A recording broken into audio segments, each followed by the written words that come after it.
बिस्मिल्लाहिर्रहमानिर्रहीम। अस्सलामु अलैकुम वरहमतुल्लाहि वबरकातुहू। मोहतरम नाज़रीन, एक नई वीडियो के साथ आपकी खिदमत में हाज़िर हूँ अपने एक नए चैनल की तरफ से, तौहीद हेल्थ टिप्स की जानिब से। मैं हूँ इरशाद बंदियालवी, जो इस वक्त आपके सामने हाज़िर हूँ। नाज़रीन गिरामी कदर, इससे कबल मैंने मैदे के हवाले से, कब्ज़ के हवाले से एक वीडियो आपके सामने पेश की थी, जिसका लिंक आपको इस वीडियो के नीचे मिल जाएगा। आज जो मैं आपके सामने नुस्खा पेश करने जा रहा हूँ नाज़रीन किराम, ये नुस्खा बहुत ही मुफीद है और इंशाअल्लाह जो मेरे दोस्त, जो मेरी बहनें इसको इस्तेमाल करेगी, इंशाअल्लाह वो बहुत सारे मसाइल उनके हल हो जाएंगे और इंशाअल्लाह अपनी दुआओं में हमें ज़रूर याद करेंगी। आज का नुस्खा नाज़रीन गिराम दो चीज़ों पर मुश्तमिल है। ये सबसे पहले मेरे पास है मीठा सोडा, जो हम आम तौर पर इस्तेमाल करते हैं। ये मीठा सोडा है और ये है सत पुदीना, सत अजवाइन भी, सत पुदीना इसको कहते हैं और जौहर पुदीना भी इसको कहा जाता है। ये दो चीज़ें आपने लेनी है। किस मिकदार में लेनी है? मीठा सोडा आपने लेना है 160 ग्राम, 160 ग्राम ये मीठा सोडा है। और इसी तरह 12 ग्राम आपने सत पुदीना ये लेना है। ये दोनों चीज़ें, मीठा सोडा ऑलरेडी तैयार है, आपने इसको कुंडे में डाल करके ये तो तैयार है, इसको तैयार करने की ज़रूरत नहीं है।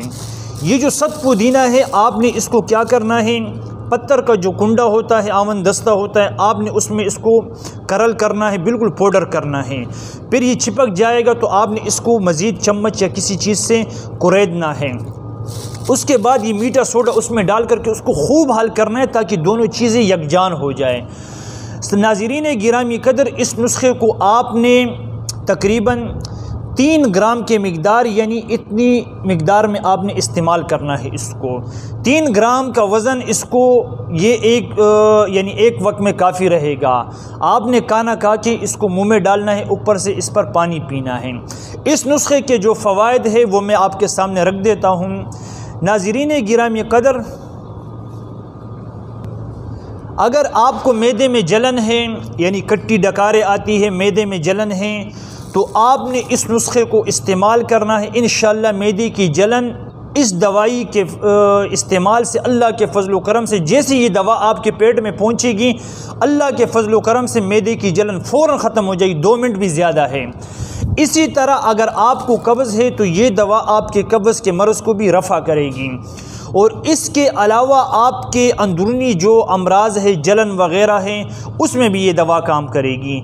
और अगर आपको मैदे का अल्सर है तो मैदे के अल्सर में भी ये दवाई, अल्लाह के फजल व करम से मैंने जिन मरीज़ों को दी है, उन्होंने इस दवा के बेशुमार फ़वाइद बयान किए हैं।